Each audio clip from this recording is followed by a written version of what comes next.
Europe 1, 8h42, sans le coq. Nicolas Canteloup.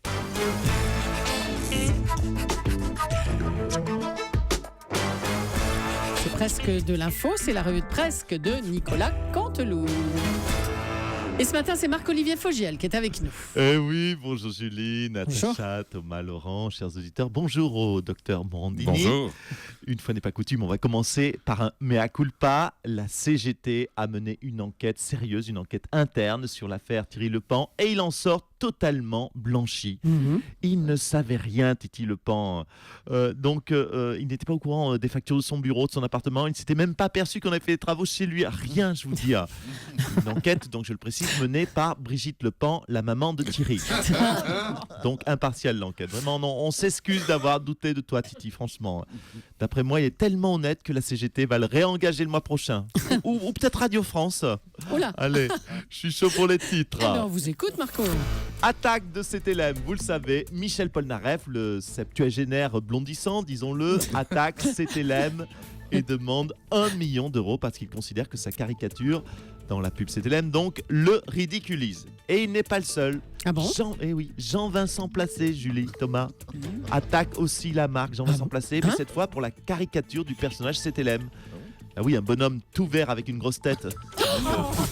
Vert avec la grosse tête, non. c'est tout Jean-Vincent. Ah non, oh là là, ça y est, c'est reparti avec Jean-Vincent. Allez, c'est pas grave, ça fait un épisode de plus. Ouais. On est paumé. Des associations de défense de l'enfant dénoncent l'arrivée de la prostitution dans les collèges. Alors, bon, je résume la situation. Il y a une semaine, on était scandalisés à juste titre que nos petites têtes blondes soient abusées par des profs pédophiles. Et 8 jours plus tard, on apprend qu'en fait, les petites têtes blondes se font payer.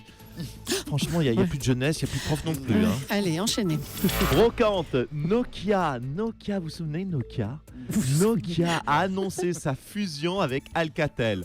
Alors, pour ceux qui s'y connaissent pas en technologie, c'est un petit peu comme si on vous annonçait que Giscard annonçait sa fusion avec Jacques Chirac. Ça fait envie. Oh non, arrêtez. Bah si, Julie, je rappelle que si vous avez encore un téléphone Nokia, vous vous rappelez celui qui faisait la taille d'une brique de lait, ça veut dire que si vous avez, chers auditeurs, si vous avez un Nokia, ça veut dire que vous êtes tombé dans le coma en 98 et que vous venez tout juste d'en sortir. La brique de lait. Politique avec cette super nouvelle idée. Enfin, à chaque fois qu'on la ressort, on dit que c'est une super nouvelle idée. C'est le vote obligatoire. Et c'est pas idiot. Comme les politiques ont renoncé à nous faire aimer la politique, ils pensent à rendre le vote obligatoire. Un peu comme un peu comme le devoir conjugal avec des jours fixes. Le jeudi, tu seras obligé de faire l'amour à ta femme. Et le dimanche, tu seras obligé d'aller voter. Et voilà. Voilà. Vous remarquez, c'est pas con. On n'a qu'à rendre la radio obligatoire aussi, pourquoi pas. Comme ça, on pourra se féliciter vraiment des bonnes audiences. Ah d'accord. Merci Marc-Olivier. Je vous en prie. La société de lingerie DIM annonce un plan social de 265 emplois qui vont être supprimés. Bonjour Monsieur Hollande. Bonjour. Évidemment, pardonnez-moi, c'est un badin, mais évidemment, c'est une catastrophe. Bah oui. J'aurais aimé que ce plan social, Monsieur Cabrol, ne se fasse pas, mais voilà, du travail chez DIM, il n'y en a pas.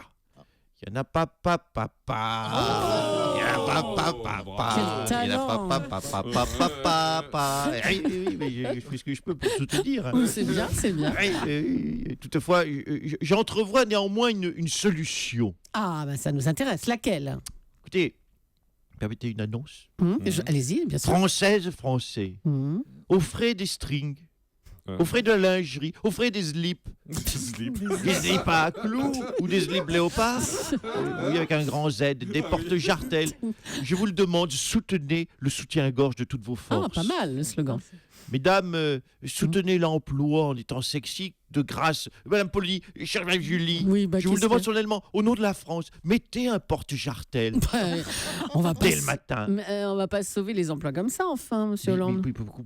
Pourquoi vous refusez? Vous êtes toujours négative. Mais si, Non. mais tel que je vous parle. Regardez, à titre personnel, regardez Monsieur Sdo. j'ai un porte-jartel, grande taille, certes, mais je le porte. Mais oui, mais monsieur Brandy, parce que l'emploi est important, plus important que tout. Le chômage n'a pas de sexe, Madame Julie, vous savez. Et en plus, je vous parle très franchement, et je peux le dire d'ailleurs à vos auditeurs tout de go. C'est léger, c'est assez agréable et finalement assez confortable à porter. Gardez-le. Ça glisse bien sur le pantalon. Je vais le garder toute la journée. Voilà. Merci, Monsieur le Président. Vous avez l'image, hein. C'est ça le problème. Jean-Marc. Un mot de la défaite du PSG face à Barcelone, 3-1. Nicolas Sarkozy, les deux équipes sont financées par le Qatar. Et vous êtes un amoureux du Qatar. Oui, enfin, un amoureux du Qatar, je suis surtout un amoureux de l'argent. On va se parler franchement, on va pas se mentir. Franchement, je vais vous dire une chose, si j'entendais votre proverbe tout à l'heure, si le Qatar était en Bretagne, ça me gênerait pas de porter toute la journée un ciré jaune. Alors, vous êtes également un grand fan du PSG. Alors, j'imagine que vous les soutenez quand même, les Parisiens. Oui, j'ai soutenu. Vous savez, la difficulté, même Julie, c'est quand deux clubs qataris se rencontrent. C'est plus compliqué que ça de soutenir le club, du coup. Vous ne savez pas quel club choisir. Comment ça? Quand ça se produit, je fais un appel d'offres et je soutiens le plus offrant. Voilà. Mais tiens, ça y est, ça vient de tomber. Mais c'est Barça qui vient de surenchérir. Donc pardonnez-moi, chers Parisiens, je suis obligé. 3-4. Paris. On tente. Oui, non, stop, ça suffit maintenant. Oh là là. Autre chose, on n'a pas entendu Martine Aubry depuis qu'elle a rallié la motion Cambadélis. Elle est avec nous ce matin. Bonjour, Martine Aubry. Pardon. Poussez-vous, pardon, je rentre dans le rang. Voilà. Je vous le dis le plus sincèrement du monde, Manuel Valls est formidable. Tiens. Excusez-moi, je viens d'avaler une couleuvre. Les frondeurs disent que vous vous êtes couché devant Hollande, Emmanuel Valls. Oui, écoutez, chère Julie, pour une fois que deux hommes me demandent de me coucher, j'allais pas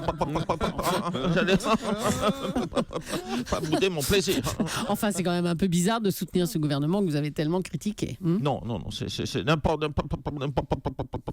quoi. Je n'ai jamais critiqué ce gouvernement. J'ai simplement dit que je n'aimais pas Emmanuel Macron. Voilà, c'est tout. Je ne pouvais pas avoir Valls non plus. Voilà, c'est tout. Et que je détestais Hollande, bien sûr. Et que je pensais que Ségolène Royal était une nouille. Voilà, il va sans dire. Voilà. Et que tout le reste du gouvernement, ils sont tellement nuls qu'on ne les connaît pas. Voilà. Bon. Sinon, je n'ai pas, au-delà de ça, à porter de critique. Donc ma position est claire. Je soutiens tous ces gros nuls de tout mon cœur et de toute ma force. Dites donc, c'était Martine Aubry dans ses œuvres.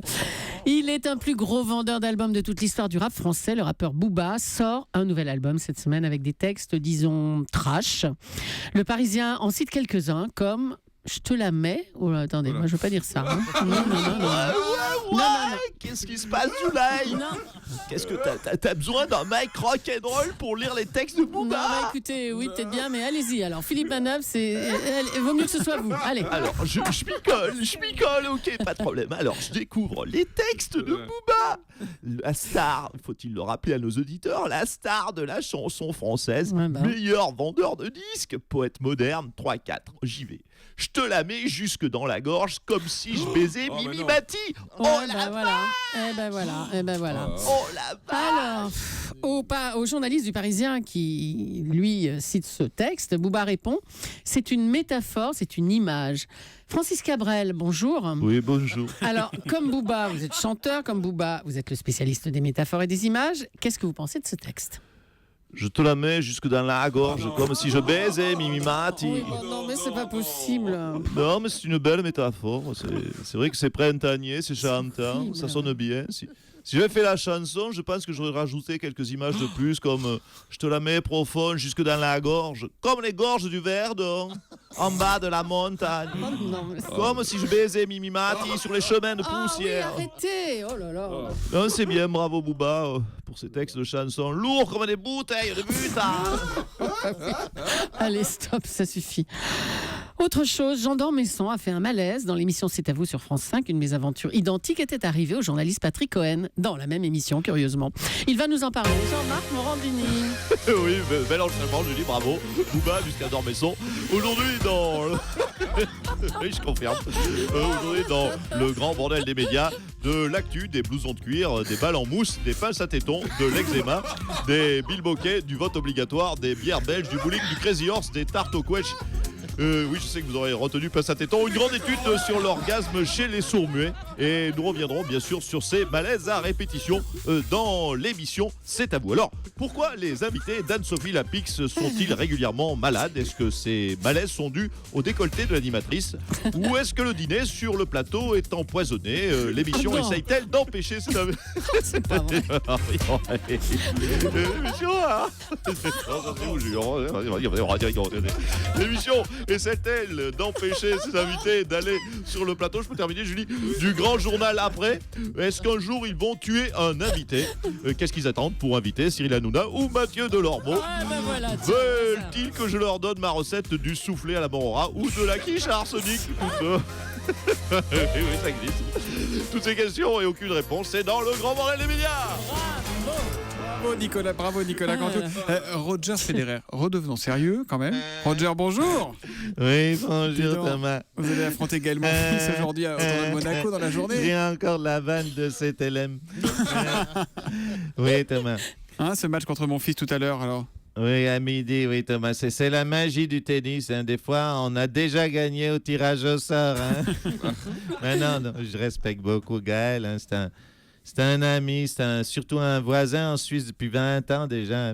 C'est vraiment super de jouer contre lui. C'est dès quelle heure? C'est à midi moins le quart. Hein, ça. Ouais, Comme ça permet de déjeuner en terrasse sur le port à midi et demi. Hein. Merci beaucoup. Merci Roger Federer. Merci à Nicolas Canteloup qu'on retrouve demain en direct juste avant 9h moins le quart. Bonne journée.